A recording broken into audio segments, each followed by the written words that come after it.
Hello tout le monde! Alors aujourd'hui, je voulais vous expliquer un petit peu comment je suis arrivée ici en Arizona et quel a été mon parcours et mon chemin qui est peut-être un petit peu inhabituel.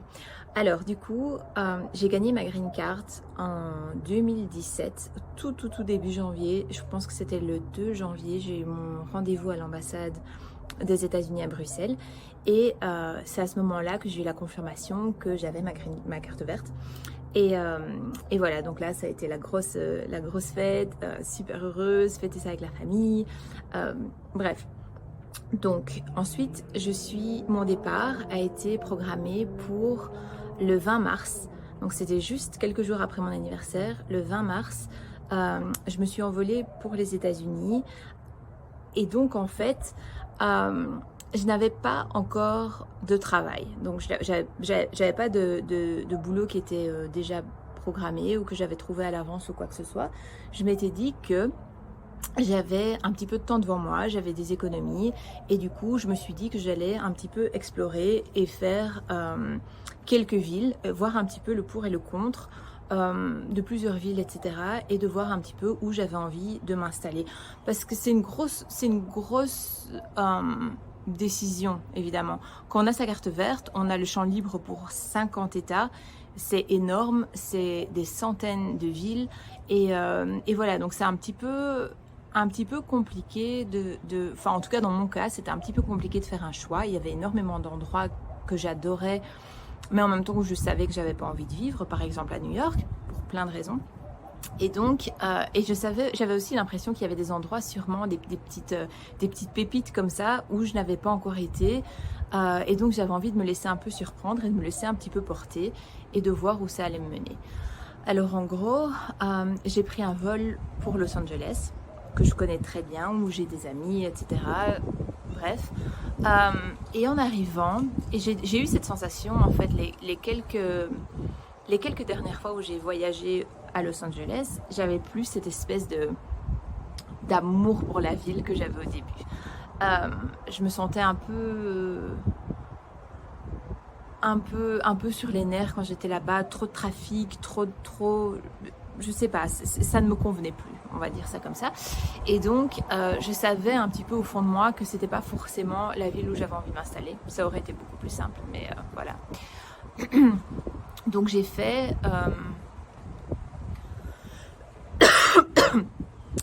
j'ai fait Orange County, j'ai fait San Diego que j'aime beaucoup aussi, évidemment c'est une super petite ville.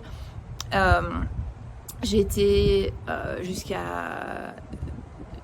j'ai presque toute la côte montée vers le nord, j'ai fait Santa Barbara, j'ai été jusqu'à Santa Cruz, presque jusqu'à San Francisco, en faisant toutes les petites haltes sur la côte, etc. Et ensuite, j'ai commencé à réfléchir un petit peu et je me suis dit que la Floride serait peut-être un bon choix.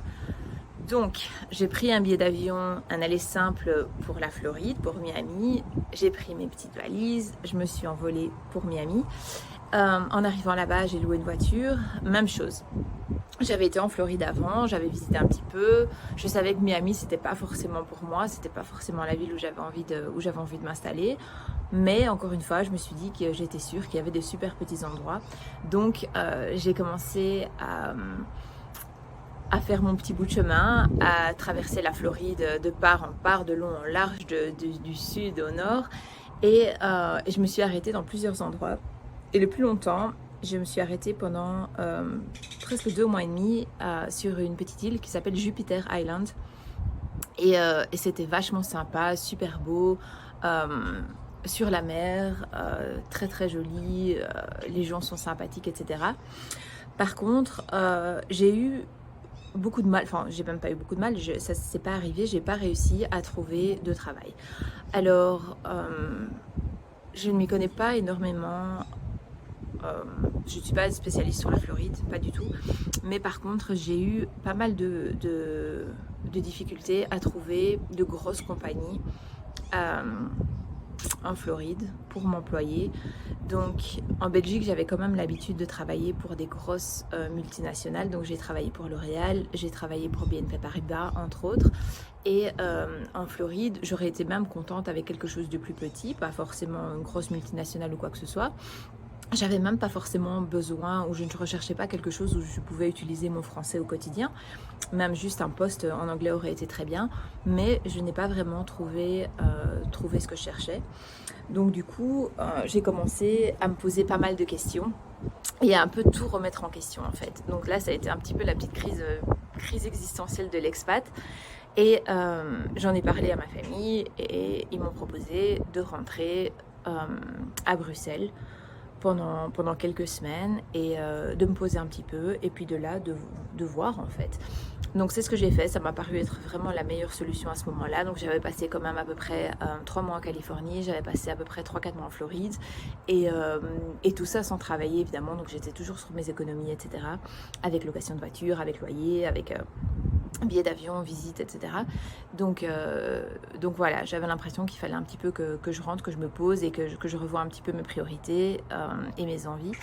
Et donc du coup, je suis rentrée à Bruxelles et j'ai commencé en fait à postuler de là-bas. Donc j'ai commencé à postuler de chez moi et le truc marrant en fait, c'est que j'ai postulé en Californie. Donc à ce moment-là, j'avais une petite sensation. Donc la Floride, c'était mort pour moi, je voulais plus y retourner.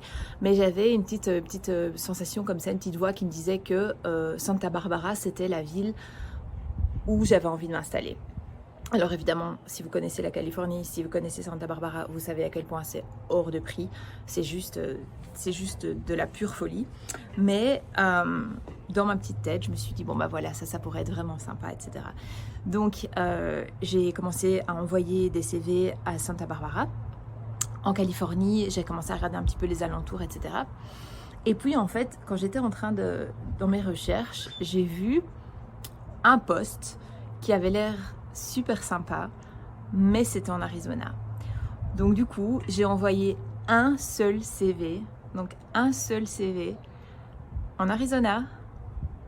J'ai été me coucher avec le décalage horaire, etc. Le lendemain matin, j'avais une réponse de cette compagnie en me demandant si j'étais disponible pour un petit appel téléphonique, un screening téléphonique en fait, et donc de 15 minutes, etc. pour voir si éventuellement on pouvait être un good fit, pour voir si ça pouvait coller.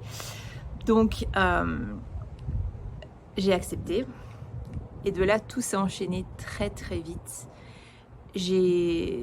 La compagnie m'a téléphoné, puis ensuite j'ai eu, je pense, un round d'interview avec... sur 4 ou 5 jours, j'ai parlé à peut-être 7-8 personnes différentes parce que dans les startups, dans le monde de la startup, ça se fait énormément. Donc la première personne avec qui vous parlez, ça va être le recruteur de la compagnie, les RH, etc. Mais par la suite, vous allez parler avec... ça peut être n'importe qui en fait. Ça peut être des gens qui travaillent là à tout à fait un autre poste, à tout à fait un autre niveau. Ils vont essayer plus de déterminer votre personnalité, votre attitude que vos capacités. Et ensuite, la toute dernière personne à qui vous allez parler, ça va être le grand manager ou le CEO ou quelqu'un, voilà, dépendant un petit peu, mais quelqu'un qui a le poste le plus élevé. Et ensuite, ils font peut-être une espèce de petite réunion et ils votent pour voir s'ils veulent vous engager ou pas. Donc ça a été mon expérience. J'ai été engagée et en 2 semaines, je pense que j'ai signé mon contrat, j'ai fait tout à distance et on s'est mis d'accord sur une date à laquelle je devais commencer. Donc j'ai pris mon billet d'avion, j'ai loué un Airbnb pour le premier mois où je suis arrivée, j'ai loué une voiture aussi pour le premier mois où je suis arrivée et voilà, donc ça c'est mon histoire, comment je suis arrivée en Arizona complètement par hasard. J'avais visité en fait la ville de Phoenix et Sedona, le Grand Canyon, etc. environ 2 ans auparavant. J'étais restée peut-être 4 ou 5 jours. Je l'avais fait toute seule en road trip et voilà, donc j'avais bien aimé, mais la ville de Phoenix me laissait un peu dubitative. J'étais j'avais l'impression que j'avais manqué en fait les endroits sympas, probablement qu'il y en avait, mais que j'avais pas vraiment réussi à les trouver. Et je trouvais la ville un peu froide, un peu morte en fait, un peu monotone. Il n'y a pas énormément de choses qui se passent. Il n'y a pas énormément d'endroits où les gens marchent dans les rues comme en Europe, comme à San Francisco, comme à New York, comme certains quartiers de Los Angeles. Et donc du coup j'ai eu un peu de mal. Et voilà. Mais donc c'est comme ça que je suis arrivée en Arizona, que j'ai commencé mon job dans cette super start-up. Ça a été vraiment une super expérience. Mais vraiment le truc de fou en fait. C'était à des années-lumière de tout ce que j'ai pu connaître en Europe, de toutes les compagnies dans lesquelles j'ai pu travailler. C'est vraiment ce qu'on voit à la télé avec les tables de ping-pong, avec les PlayStation, avec tu prends des pauses quand tu veux, tu as une cuisine qui déborde à ras-bord de snacks et de boissons, etc. Et tu te prends ce que tu veux. Et c'est vraiment genre un esprit de détente. Donc tu bosses, mais en même temps, tu peux aussi rigoler avec tes amis et tout le monde est vraiment super sympa, super accueillant. C'est très spécial en fait, c'est très très spécial. Alors évidemment, il y a des gros pour et contre, ça je vous expliquerai dans une prochaine vidéo. Mais voilà, en tout cas, jusque-là, j'étais vraiment agréablement surprise. Ensuite, par la suite, j'ai dû trouver un appartement où m'installer de manière plus permanente. J'ai dû acheter une voiture. Et puis voilà, et puis la vie a vraiment commencé. Mais en tout cas, c'est comme ça que j'en suis arrivée là. Ça n'a pas été tout rose directement. Il y a eu des gros moments de remise en question pour en arriver là. Mais voilà, donc ça c'est ma petite histoire, comment je suis arrivée en Arizona, pourquoi l'Arizona aussi, c'est plutôt l'Arizona qui m'a choisi et pas vraiment moi qui ai décidé de mettre ma petite pin sur la carte, mais voilà. Donc si vous avez des questions, n'hésitez pas à me les laisser et je vous referai une petite vidéo avec beaucoup plus de détails sur comment j'ai fait pour trouver mon emploi, les questions qu'on vous pose au moment d'un entretien, et alors aussi les grosses différences, etc., les pour, les contre. On reviendra sur tout ça en détail bientôt. Salut!